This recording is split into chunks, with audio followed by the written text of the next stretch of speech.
It was a cold Friday night, and I was stuck closing the pizza shop alone. Normally my coworker Josh would stay until the last delivery was done, but it had been a slow night, so he left early. That meant I was on my own, counting the register, locking the doors and taking out the trash. The shop was in a small strip mall outside Denver, mostly empty this late at night. The only places still open were a 24-hour laundromat and a bar at the far end. As I stepped outside with the last bag of trash, I noticed a car parked a few spaces away, a dark sedan with tinted windows. It hadn't been there earlier. I tossed the trash in the dumpster and turned back toward the shop. That's when I saw him. A man stood near the sedan just outside the glow of the streetlight. He was tall, wearing a heavy jacket, a cap pulled low. He wasn't moving, just watching. I hesitated but forced myself to walk normally back inside. As I locked the door behind me, I risked another glance. He was still there, and now he was closer. I tried to brush it off. Maybe he was waiting for someone. Maybe he was just drunk. But as I cleaned up the shop, I couldn't shake the feeling that something was wrong. 15 minutes passed, then 20. He still hadn't moved. I turned off the neon open sign, hoping he'd take the hint. But when I looked again, he had moved even closer, now standing directly in front of my car. My stomach tightened. I wasn't about to walk out, there alone. I grabbed my phone and called my manager, Tom. "Hey Tom, there's a guy outside. He's been watching the shop for like 20 minutes. I don't feel good about it." Tom groaned. "You want me to come by?" "Yeah," I said, "just in case." I stayed inside, pretending to mop while watching him through the reflection in the glass. He still wasn't moving, just standing. Then my phone buzzed. No caller ID. I froze. A sharp knock at the glass made me jump. I turned. The man was right there, smiling. I took a step back. "We're closed, man," I said, forcing my voice to stay steady. He didn't move. Didn't respond, just reached into his pocket. For a split second, I thought he was pulling a weapon. My breath caught.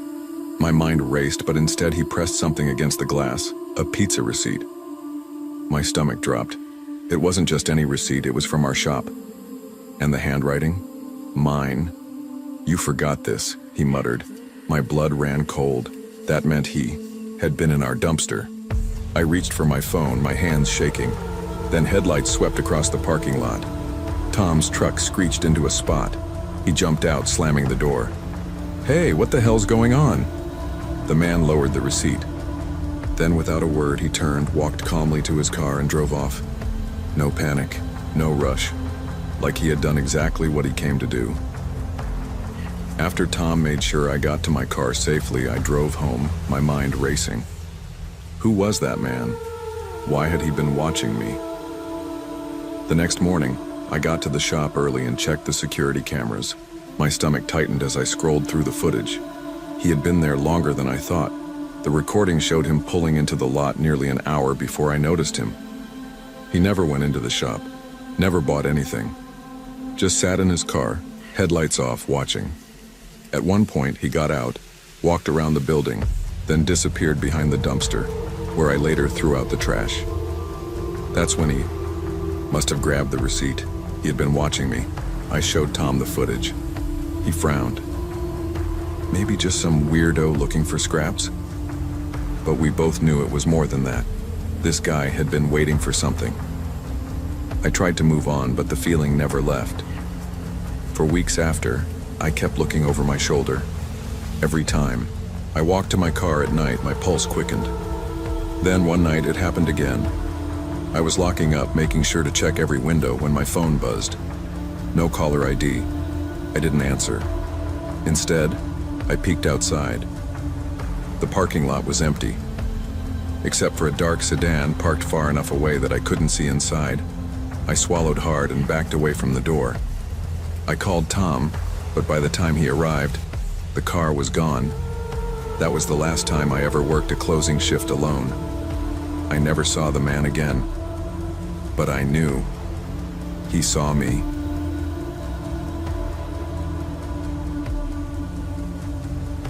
When I met Ryan, he was kind, thoughtful. The kind of man who held doors open and texted good morning before I even woke up. After my divorce, I wasn't looking for love, but he made me feel safe again. At first, his protectiveness was sweet. "Text me when you get home," he'd say. "I just want to know you're safe." But then it changed. If I didn't text back fast enough, he'd accuse me of ignoring him. If I went out with friends, he'd get jealous, telling me they were a bad influence. He didn't like how I dressed, how I talked to the cashier at the store, how I parented my 6-year-old daughter, Emily. Then came the rules. He needed to know where I was at all times, who I was with, what I was doing. The first time I tried to push back, he sulked for hours. The second time, he punched the wall right next to my head. By the time I realized how dangerous he was, it was too late. Ryan had moved in, and leaving wasn't an option anymore. It happened after dinner. Emily was coloring at the table, humming to herself. I was washing dishes when Ryan grabbed my phone off the counter. "Why didn't you tell me your mom called?" I looked at him, confused. "I was going to call her back later." His face darkened. "Oh, later?" The tension in the air shifted. Emily had gone silent. Ryan slammed the phone down hard enough to rattle the silverware. "Do you think I'm stupid?" he hissed. I shook my head quickly. "No, Ryan, His hand shot out, grabbing my wrist. Not hard, not quite, but firm. My chest tightened. "Ryan, please. You're scaring Emily." He turned to my daughter, his grip tightening, just enough to make me wince. "Go to your room." Emily bolted, her little feet pounding up the stairs. Ryan's face softened. He let go, brushing his fingers over the red marks on my wrist. "I love you, you know that?" he murmured. I swallowed, forced a nod. That night, I locked the bedroom door for the first time. Ryan controlled everything now. He kept all the cash and credit cards. He took my phone at night.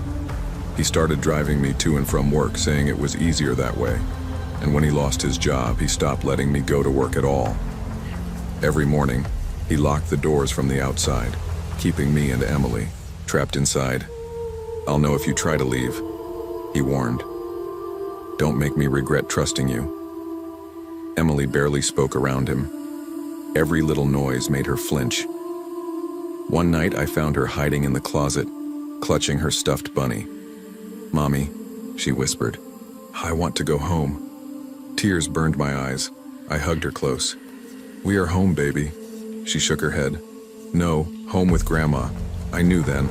I had to get us out. But how? Ryan was always watching. That night, Ryan came home drunk. He didn't like the way I looked at him. I didn't like that Emily was too quiet.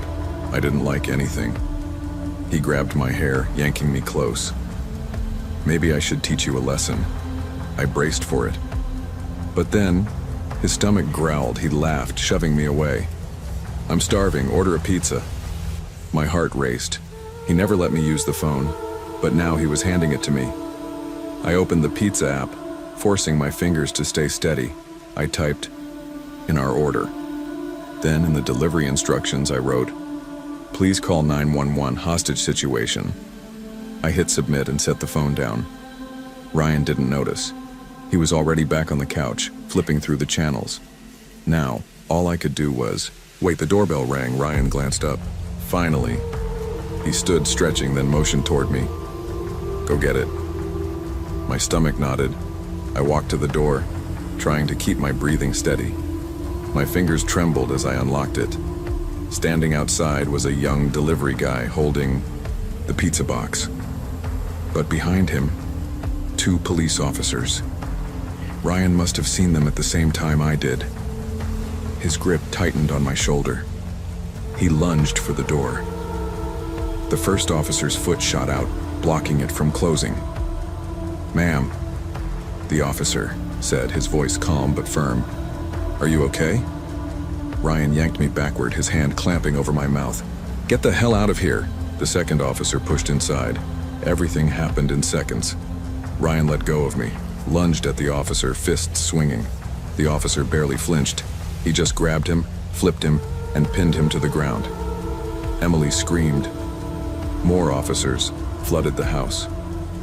One of them knelt in front of me, his eyes kind. "You're safe now." I collapsed to my knees, sobbing as Emily ran into my arms. Ryan was screaming as they hauled him away, but we didn't hear him. All I heard was Emily's heartbeat against mine. We were safe. Ryan was charged with kidnapping, domestic violence, and child endangerment. The Pizza Hut worker had seen my message and called 911. That tiny act of kindness saved our lives. Emily and I moved in with my mom, miles away from Ryan. She still has nightmares, and I still flinch when I hear footsteps behind me, but we're free, and that's all that matters.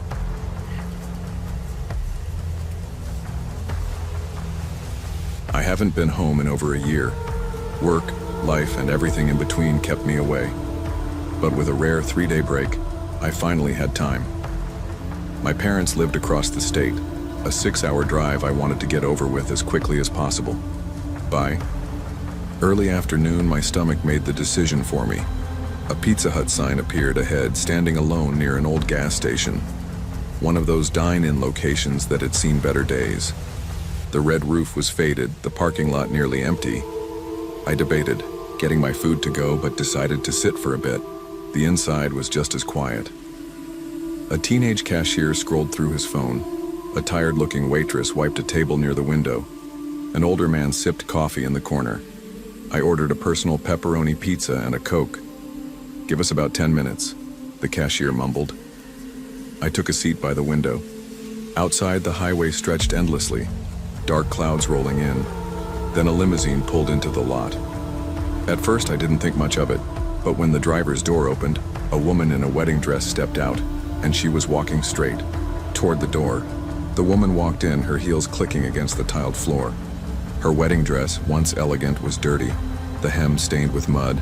Her hair was tangled, her veil askew. But what struck me most was her expression. She looked lost. She scanned the room, then locked eyes with me. "Mind if I sit?" she asked. I hesitated but nodded. She slid into the booth across from me, smoothing down her dress as if she were at a formal dinner. Up close, I noticed smudge mascara streaking her cheeks, dried tears carving paths through her makeup. For a moment, neither of us spoke. I considered asking if she was okay, if she needed help, but something about her stopped me. She broke the silence. "Am I hideous?" The question caught me off guard. "No," I said, shaking my head. "Not at all." She smiled faintly, playing with a sugar packet. "Are you attracted to me?" I nearly choked on my drink. "James said he was," she murmured. But James was a liar. James, her fiancé. She reached across the table and grabbed my hand. Her lace gloves weren't white anymore. They were stained with blood.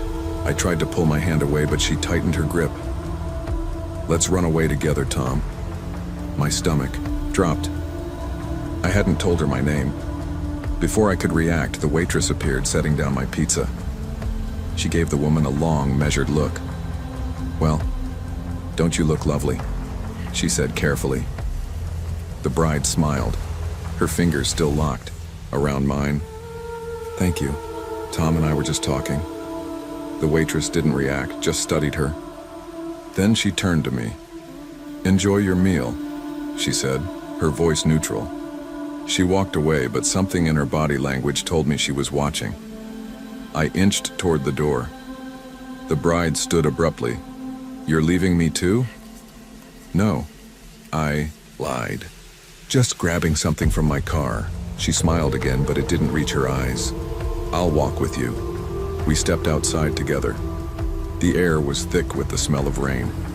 As we passed the limo, I noticed something. The back door was slightly open. Inside, I saw a hand, pale, motionless. My breath caught. She saw me looking. "That was our best man," she said cheerfully. "Or what was left of him." My mind raced. I needed to leave. Now. I'm sure he deserved it," I muttered. The bride beamed. "He did. We reached my car. I'll just grab my..." Before I could finish, I yanked the door open and jumped inside. I tried to slam it shut, but she grabbed it. "You're leaving me too," she whispered. My hands shook as I shoved the key toward the ignition. She punched me. My head snapped back against the seat. My keys flew from my grip, landing somewhere on the floor. "You're just like James," she seethed, climbing inside. Her hands wrapped around my throat, nails digging. I gasped, struggling, my vision darkening. Then, a gunshot rang out. She froze, then crumpled. I gasped for air, coughing and vision swimming. The waitress stood behind her, shotgun still raised. "Get inside," she said, her voice steady. I stumbled out of the car, legs shaking. Inside the restaurant, the cashier stood frozen, his face pale. "Lock the doors," the waitress ordered. Then she picked up the phone. "We need the cops," she said. "Now." The police arrived within minutes. The storm had finally broken, rain pounding against the pavement. They found James in the limo's trunk, dead. The best man, too. The bride, her name was Rachel Monroe, had been reported missing the night before. Her wedding was supposed to take place at a countryside venue 2 towns over. But at some point between the ceremony and the reception, something snapped.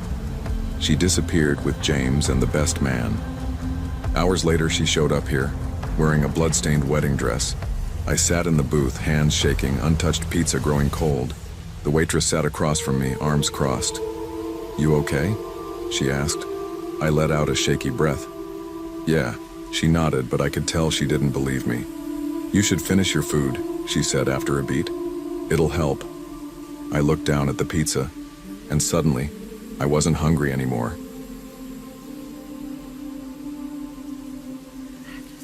I hadn't planned to stop. The drive home was supposed to be easy, 3 hours on the highway, no detours. But by midnight, hunger gnawed at my stomach. The only place open was a rundown Pizza Hut just off the exit. Inside, it was nearly empty. A tired-looking cashier took my order without enthusiasm. The fluorescent lights flickered. It smelled like old grease and cleaning chemicals. I leaned against the counter, scrolling through my phone. That's when I noticed her. A woman sat alone in the corner booth, barefoot, wearing a pale dress that looked outdated. Her long, dark hair hung over her face. No food, no drink, just sitting there. Something about her unsettled me. I glanced at her reflection in the window, hoping for a different angle, but it was like she wasn't even breathing. When my order was ready, I grabbed the box and hurried outside, telling myself I was just tired. I locked my doors, started the engine, shook off the weird feeling. Just as I pulled onto the highway, I checked my rearview mirror. She was still sitting there, but now her head was up, and she was watching me leave. The road stretched out in front of me, dark and empty. I turned, up the music, took a deep breath, and reached for a slice of pizza. "It's just your imagination," I told myself. Then I saw her, walking along the shoulder of the highway, barefoot, wearing the same pale dress. My stomach twisted. I gripped the wheel, my mind racing. How? There were no houses around, no stalled cars. No way she could have left the restaurant before me. I sped up. As I passed her, she lifted her head and smiled. It wasn't a normal smile. It was too wide, too knowing. My breath hitched. I refused to look again, staring straight ahead, heart hammering. It's nothing. It has to be nothing. A few miles later, I glanced at the mirror again and nearly swerved off the road. She was in my back seat, sitting perfectly still, hands in her lap, still smiling. I didn't turn around. I couldn't. I just gripped the wheel, trying to breathe. The doors had been locked. The windows had been up. I fumbled for my phone, my fingers shaking as I hit speed dial. "1. What's your emergency?" "There's someone in my car." The operator's voice was calm. Too calm. "Sir, are you in danger?" I swallowed, gripping the wheel so hard my knuckles turned white. She wasn't here before. I don't know how. She got in. A pause. Then in a lower voice, "Sir, listen carefully. Do not look at her." My blood ran cold.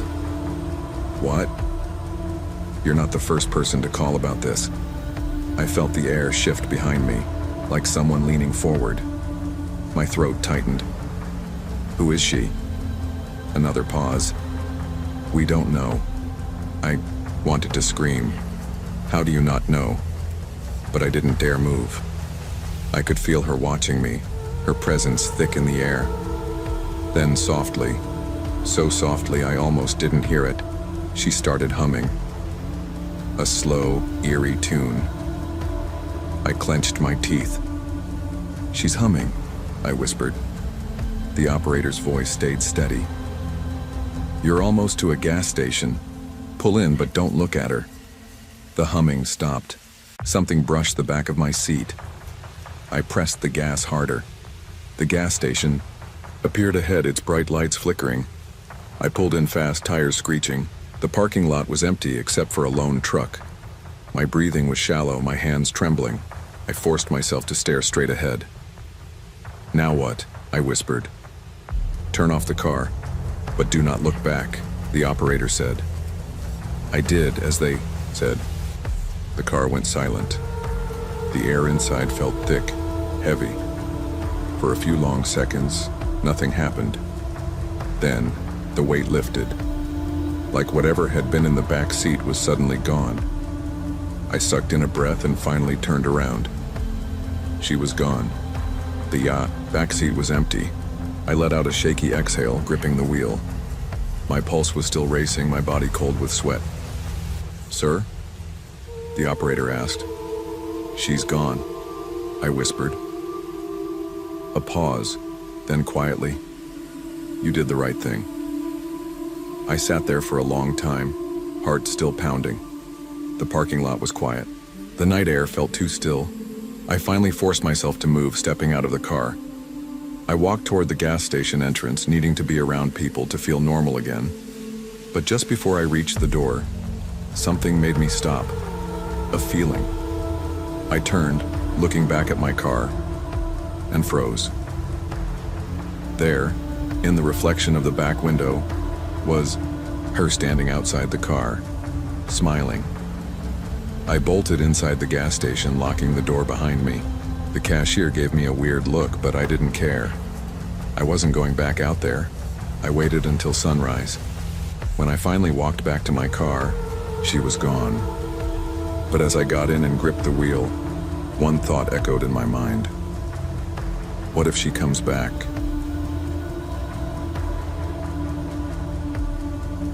I never really minded delivering pizzas at night.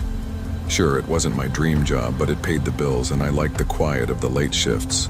Most of the time it was just driving around, listening to music, and handing people their food. Easy money. That night I was about to clock out when an order came in. Large pepperoni, cash payment. The address was 302 Oak Ridge Lane. I sighed. It was a little out of the way, but not far enough to refuse it. Sal, my manager, handed me the slip. "Last one of the night, Jason, make it quick." I punched the address into my GPS and headed out. Oak Ridge Lane was a quiet neighborhood, mostly older houses, no businesses or apartments. When I pulled up to 302, I immediately noticed something was off. The house looked abandoned. The lawn was overgrown.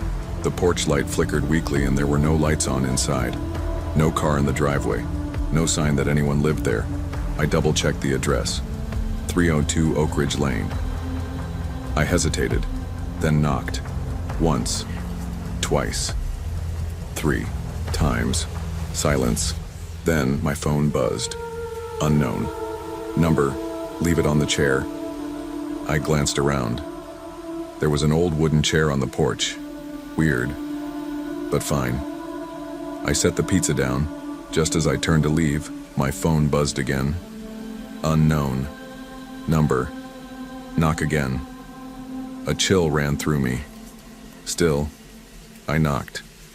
A sound came from inside. Slow, dragging noise like something heavy being pulled across the floor. Then, the porch light went out. I turned, rushed back to my car, and jumped in, locking the doors. My phone buzzed one more time. Unknown. Number. Why are you leaving? I didn't look back. I just drove. By the time I pulled into the parking lot of the pizzeria, my hands were still shaking. I walked inside, tossing my keys onto the counter. Sal gave me a look. You good? I hesitated, then said, something weird just happened. I explained the abandoned house, the texts, the sound inside. Sal frowned and pulled up our order system. 302 Oak Ridge? He muttered, scrolling. Then he shook his head. There's no order from that address. I leaned over the counter. What? I just went there. Sal turned the screen toward me. No record of the order. No 302 Oak Ridge Lane anywhere in the system. I pulled out my phone to show him the messages, but they were gone. Every single text. Deleted. Sal stared at me for a second, then chuckled nervously.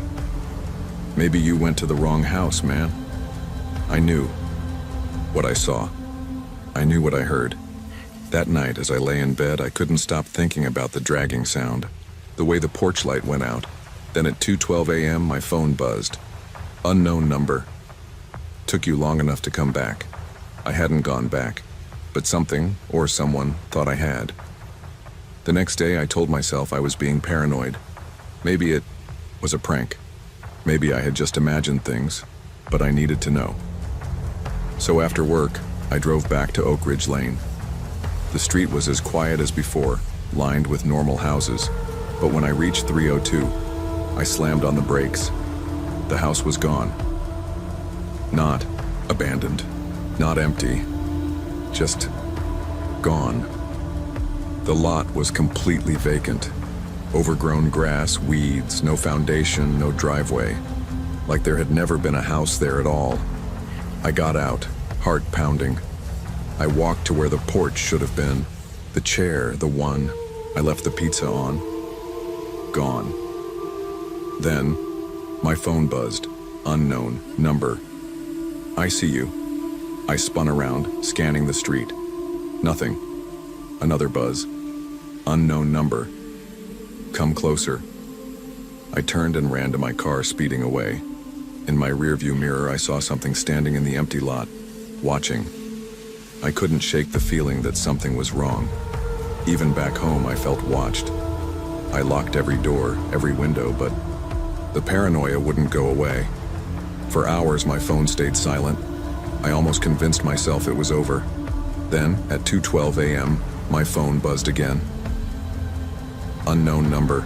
You forgot something. I didn't move. I didn't breathe. Another buzz. Unknown number. Check your front door. My stomach dropped. Slowly, I got up and walked to my apartment door. With shaking hands, I unlocked it. I opened the door, and sitting neatly on my doormat was a pizza box.